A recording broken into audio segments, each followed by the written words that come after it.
My self Rajkumar Sharma. आज हम chapter करेंगे माइक्रो इकोनॉमिक्स में। चैप्टर है आपका डिमांड। देखिए, डिमांड वर्ड जब भी दिमाग में आता है तो उससे पहले आपके सामने दो वर्ड और आते हैं। एक है आपका डिजायर, दूसरा है आपका वांट और तीसरा है डिमांड। कई स्टूडेंट जो है ये पूछते हैं कि इन तीनों में क्या डिफरेंस है। डिजायर, वांट, डिमांड लगते एक जैसे हैं। देखिए, डिजायर का मतलब है खाली सपने लेना। आपके पैसा है नहीं है, लेकिन आप सपने कुछ भी ले सकते हो। आपके पास ये होना चाहिए, आपके पास वो होना चाहिए, तो that is called desire. Wants का मतलब क्या है? वांट्स का मीनिंग है कि आपके पास मनी है, आप खरीदना चाहते हैं लेकिन खरीद नहीं रहे। वांट्स मीनिंग कि आपके पास मनी है, आप खरीद सकते हैं लेकिन खरीदने नहीं चाह रहे, दैट इज वांट। और डिमांड का मतलब क्या हुआ? डिमांड का मतलब हुआ कि आपके पास पैसा है, मनी है, आप खरीदना चाहते हैं और मार्केट में खरीदने के लिए पहुंच गए हैं, यानी विलिंगली टू परचेज। आप घर से मन बना के चले गए हैं कि आपको सामान खरीद के ही आना है, तो दैट इज कॉल्ड डिमांड। तो डिमांड का सिंपल मीनिंग क्या हुआ? What is demand? सबसे पहला topic, what is demand? The consumer, क्योंकि ये कंज्यूमर पॉइंट ऑफ व्यू से देखी जाएगी।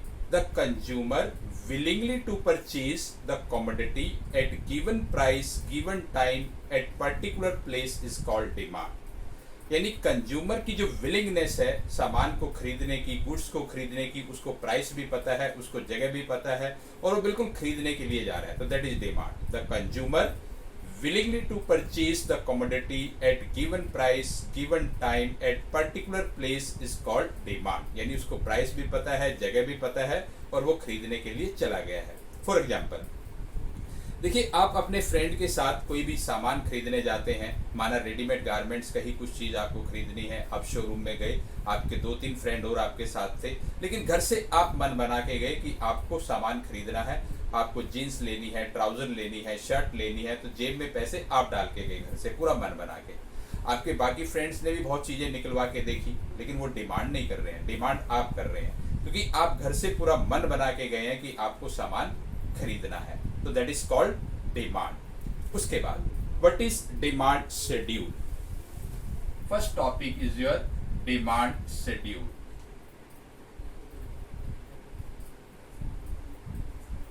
What is demand schedule? देखिए, डिमांड शेड्यूल क्या होता है? Demand schedule is the tabular presentation. It is a tabular presentation of the price of commodity and demand of commodity. So demand schedule is the tabular presentation of the price of commodity and demand of commodity। Price of commodity and demand of commodity को अगर हम table में present कर दें तो that is called demand schedule। और ये आगे फर्दर दो टाइप का होता है। Number 1, individual demand schedule. अब देखिए, इंडिविजुअल डिमांड शेड्यूल क्या होता है? It is the tabular presentation of the price of commodity and demand of commodity for an individual. सिर्फ एक इंडिविजुअल पर्सन के लिए आप जो है टेबुलर की प्रेजेंटेशन कर रहे हैं, that is called individual demand schedule. देखिए, जैसे मिस्टर एक्स है, मिस्टर एक्स की पोजीशन आप जानना चाहते हैं, ये आपका प्राइस है और ये आपकी डिमांड है। ये प्राइस है, ये डिमांड है, ये आपने एक टेबल बनाई है। देखिए, जब प्राइस 1 है तो मिस्टर एक्स जो है दिन में 4 आइसक्रीम खाता है। जब प्राइस 1 है तो वो 4 आइसक्रीम दिन में खाता है। जब प्राइस 2 पर आइसक्रीम हुई तो वो 3 पे आ गया, 3 आइसक्रीम खाने लगा। जब प्राइस हुई 3 पर यूनिट तो उसने 2, और जब प्राइस हुई 4 पर यूनिट तो 1। यानी जैसे जैसे प्राइस बढ़ रही है उसकी आइसक्रीम की डिमांड भी कम होती जा रही है। तो that table presentation mister X के लिए is called individual demand schedule. Now the second one is market demand schedule. देखिए, मार्केट में बहुत सारे कस्टमर हो सकते हैं। Market demand schedule, B part. A part आपका था individual demand schedule and B part is your market demand schedule. तो मार्केट डिमांड शेड्यूल क्या होता है? देखिए, market demand schedule, it is the tabular presentation of the price of commodity and demand of commodity for the market. और market में तो बहुत सारे कस्टमर हो सकते हैं। It is a tabular presentation of the price of commodity and demand of commodity for the market. अब देखिए मार्केट में जैसे सबसे पहले हमने लिया प्राइस, एक मिस्टर एक्स है, एक है आपके मिस्टर वाई और मार्केट। ये आप एक टेबल आप बना रहे हैं, इसमें देखिए प्राइस पहला कॉलम आपका, फिर मिस्टर एक्स के बारे में आप जानेंगे, मिस्टर वाई के बारे में जानेंगे, देन मार्केट। देखिए जब प्राइस 1 है तो मिस्टर एक्स जो है वो 4 आइसक्रीम खाता है, मिस्टर वाई जो है 5 खाता है। तो मार्केट में टोटल डिमांड कितनी हुई? 4 + 5 = 9। जब प्राइस हुई 2 तो मिस्टर एक्स 3 और मिस्टर वाई 4, तो मार्केट में जो डिमांड हुई इट्स 7। जब प्राइस हुई 3 तो ये 2 और ये 3, तो मार्केट में डिमांड हुई आपकी 2 + 3 इट्स 5। और जब जो है प्राइस हुई 4 पर यूनिट पर आइसक्रीम, तो ये 1 पे आया, ये 2 पे आया, तो मार्केट में जो है वो डिमांड हुई 3। तो यानी जैसे जैसे प्राइस बढ़ती जा रही है, जैसे जैसे प्राइस इंक्रीज हो रही है, तो मार्केट की डिमांड भी आपकी डिक्रीज हो रही है, क्योंकि प्राइस एंड डिमांड दोनों में इनवर्स रिलेशनशिप होता है। जब प्राइस आपकी बढ़ती है तो डिमांड आपकी कम होती है, और जब प्राइस आपकी कम होती है तो डिमांड आपकी बढ़ती है।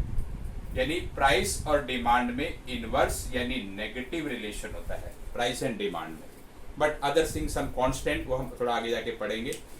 तो अभी हम पढ़ रहे थे market demand schedule. It is the tabular presentation of the price of commodity and demand of commodity for the market. और मार्केट में बहुत से कस्टमर हो सकते हैं, यहाँ में 2 कस्टमर का एग्जाम्पल लिया है, price, mister X, mister Y and market. अब देखिए next topic, next topic is your demand curve.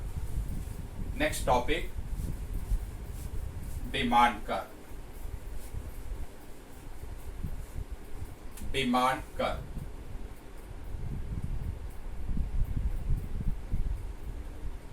अब देखिए डिमांड कर्व क्या होता है। Demand curve is a graphical presentation. It is the graphical presentation of demand schedule. Demand schedule की graphical presentation को demand curve बोला जाता है। अब it is again divided into 2 type. Number 1 individual demand curve. Individual demand curve, it is the tabular, it is the graphical presentation of individual demand schedule.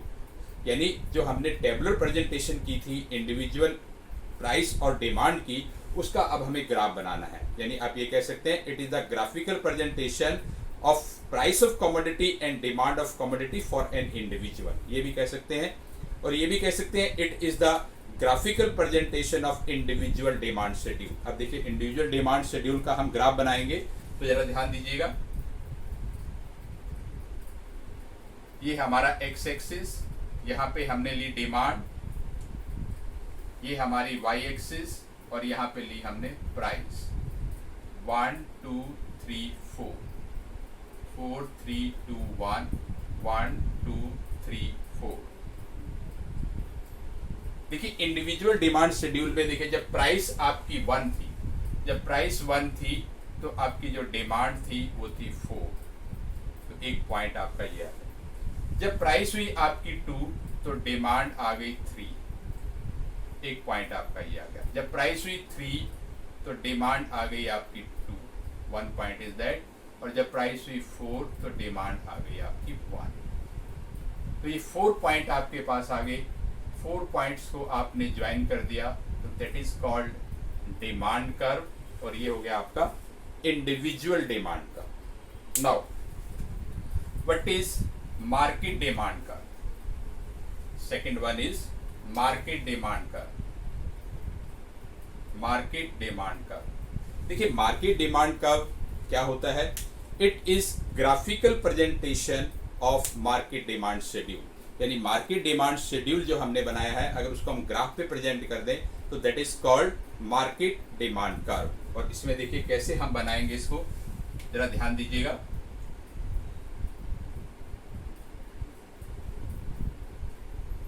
ये x axis, यहाँ पे हमने ली demand, और यहाँ पे ली हमने प्राइस। वाई एक्सिस पे 1 2 3 4 4 2 4 3 और 2 1। और इधर 1 2 3 4 5 6 7 8 9 तक जाएंगे।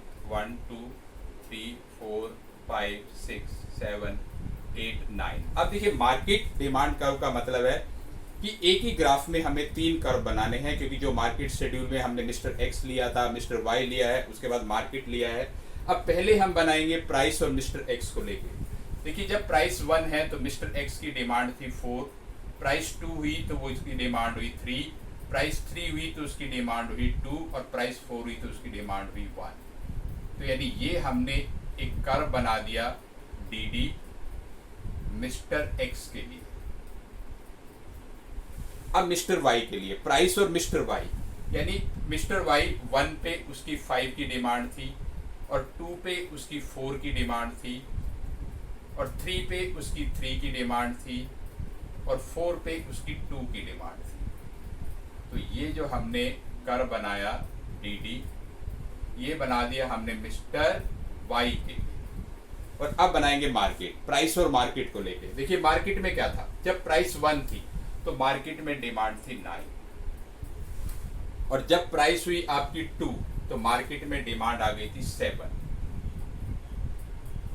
और जब प्राइस हुई थी 3 तो मार्केट में डिमांड आ गई थी 5 और जब प्राइस हुई 4 तो मार्केट में डिमांड आ गई आपकी 3।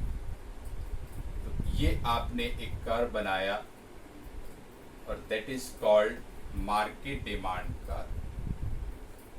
तो ये आपके मार्केट डिमांड कर्व में 3 कर्व आपके बनेंगे, एक प्राइस और एक्स को लेके, प्राइस और वाई को लेके, प्राइस और मार्केट को लेके। तो ये है आपका डिमांड कर्व। अब देखिए next is the most important topic, determinant of demand. Determinant of demand और what are the factors affecting demand. Determinant of demand और what are the factors affecting demand, यानी डिमांड को कौन कौन से फैक्टर आपके इफेक्ट करते हैं और उसके डिटर्मिनेंट क्या है। बोथ आर सेम, तो क्या इसके मीनिंग रहेंगे। देखिए सबसे पहला पॉइंट है आपका price of the commodity. Price of the commodity, देखिए किसी भी कमोडिटी की, किसी की गुड्स की जो प्राइस है वो सबसे पहले डिमांड को इफेक्ट करती है। देखिए प्राइस और डिमांड ऑफ कमोडिटी, यानी हम ये कह सकते हैं there is inverse relationship between price of the commodity and demand of the commodity. When price increase then demand of the commodity decrease और when price decrease then demand of the commodity increase. कहने का मतलब ये हुआ कि price अगर आपकी बढ़ रही है तो डिमांड आपकी कम होगी और प्राइस आपकी कम हो रही है तो डिमांड आपकी ज्यादा होगी।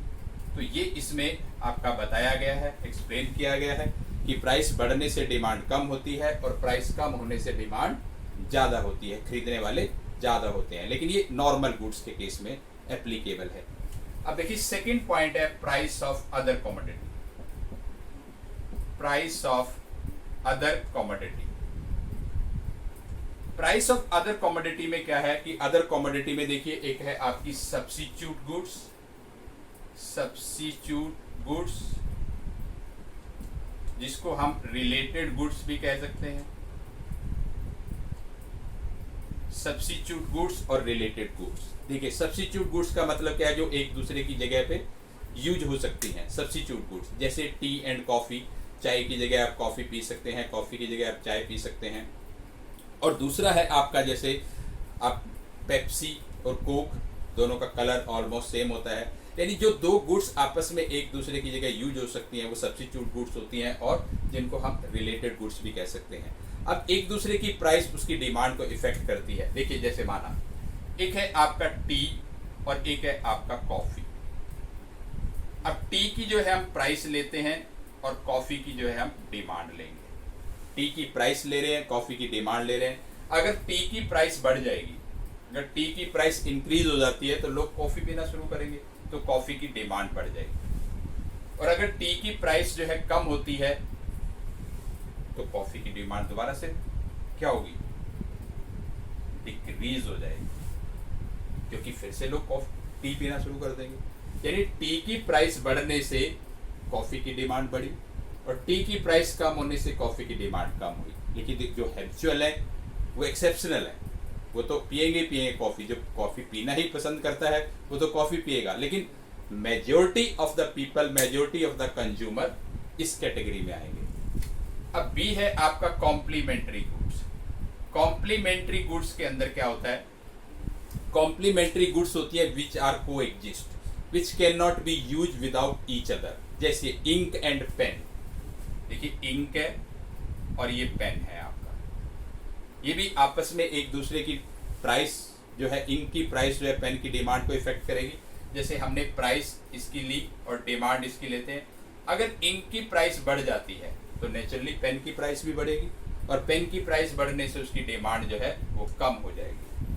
और अगर इंक की प्राइस कम होती है तो पेन की प्राइस भी कम होगी और उसकी डिमांड आपकी इंक्रीज हो जाएगी। तो ये है आपका प्राइस ऑफ अदर कमोडिटी में दो टाइप की कमोडिटी हमने डिस्कस की है, सब्स्टिट्यूट गुड्स जिसको रिलेटेड गुड्स भी कहते हैं, और उसके बाद है आपका complementary goods. Now the third point is income of consumer. Third point is income of consumer. Income of consumer.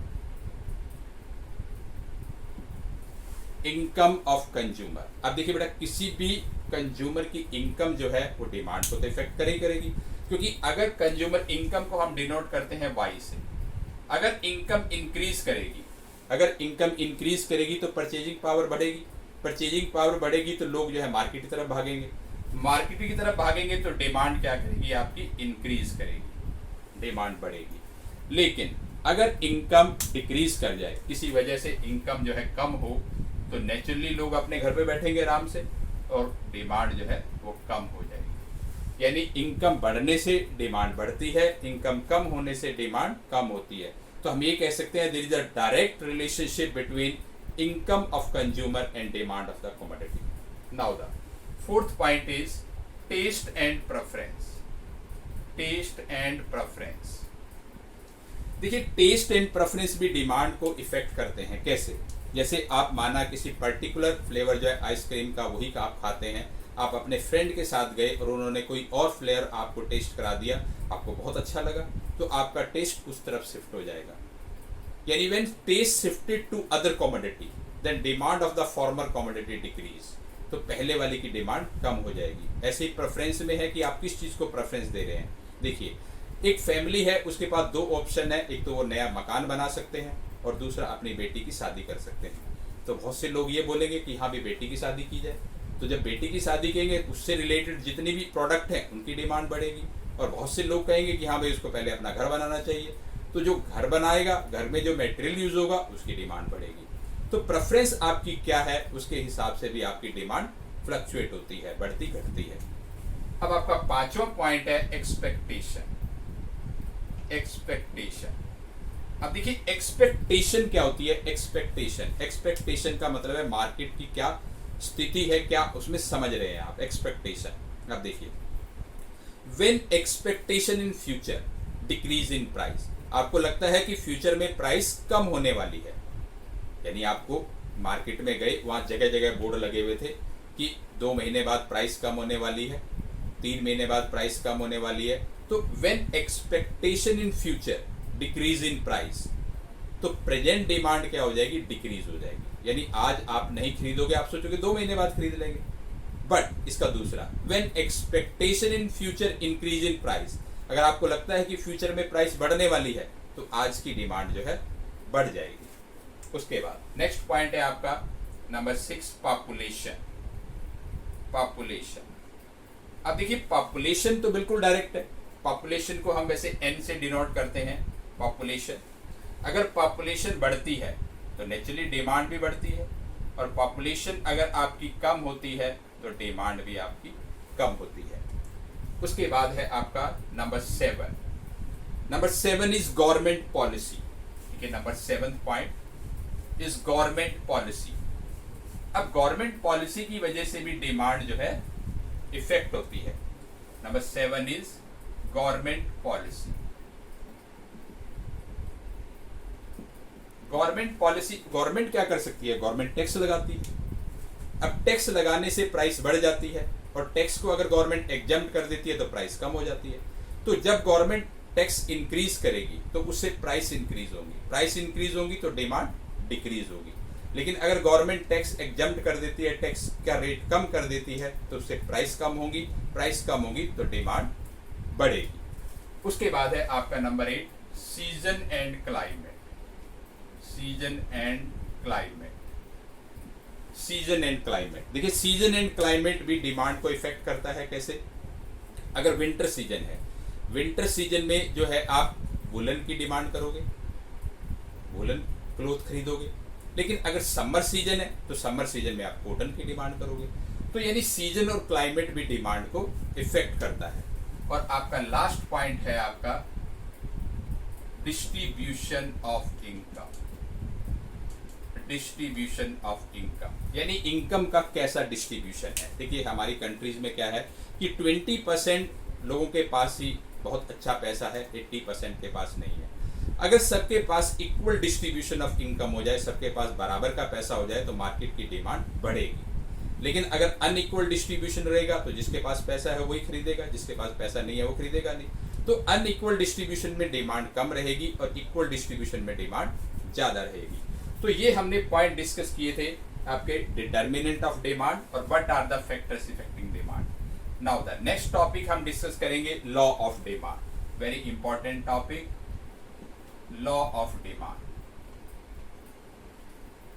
देखिए लॉ बनाना जो है बड़ा आसान है, बहुत इजी है लॉ बनाना। लॉ आपने बनाया, उसके बाद आपने क्या किया, वो अप्रूवल के लिए भेजा। अप्रूवल में जैसे ही भेजा उन्होंने उसमें 5 कमियां निकाल दी कि ये 5 कमियां हैं इस लॉ में, यहाँ पे आपका लॉ एप्लीकेबल नहीं हो रहा, बाकी सब जगह हो रहा है लेकिन ये 5 कमियां हैं यहाँ पे नहीं हो रहा। तो आपने उसको एक्सेप्शन में डाल दिया, उसको अदर थिंग्स बीइंग कांस्टेंट में डाल दिया कि इन 5 को छोड़ के हमारा लॉ हर जगह एप्लीकेबल हो रहा है। उसके बाद वो पास हो जाएगा। तो लॉ ऑफ डिमांड में भी ऐसा ही है। यानी लॉ ऑफ डिमांड क्या कहता है, this law state that there is inverse relationship between price of the commodity and demand of the commodity, but other things being remain constant. यानी when price of the commodity increase then demand of the commodity decrease, or when price of the commodity decrease then demand of the commodity increase, but other things being remain constant. यानी other things being remain constant का मतलब क्या हुआ कि कुछ assumptions हमें लेके चलनी होगी तभी हमारा लॉ ऑफ डिमांड एप्लीकेबल होगा। लेकिन इसमें डेफिनेशन क्या रहेगी, this law state that there is inverse relationship between price of the commodity and demand of the commodity, but other things being remain constant. ये आपकी डेफिनेशन रहेगी। और इसमें आप एक ग्राफ बनाएंगे और उसको थोड़ा एक्सप्लेन करेंगे। ये आपका एक्स एक्सिस, यहाँ पे हमने ली डिमांड, ये आपका वाई एक्सिस, यहाँ पे हमने लिया प्राइस। देखिए जब प्राइस है आपकी ओपी तो आपकी डिमांड है OQ. When your price increase OP1 your demand decrease OQ1। यानी प्राइस आपकी बढ़ी तो डिमांड आपकी कम हो गई। और व्हेन प्राइस डिक्रीजेस OP2 तो डिमांड इंक्रीजेस OQ2। यानी प्राइस आपकी कम हुई और डिमांड आपकी बढ़ गई। तो ये 3 पॉइंट्स आपके पास आ गए, इनको आपने ज्वाइन कर दिया, ये हो गया आपका डिमांड कर्व। तो that is your demand curve. यानी आप ये कह सकते हैं on X axis we taken demand, on Y axis we taken price. When price OP then demand OQ। When price increases OP1 then demand decreases OQ1। When price decreases OP2 then demand increases OQ2। और D is your demand curve.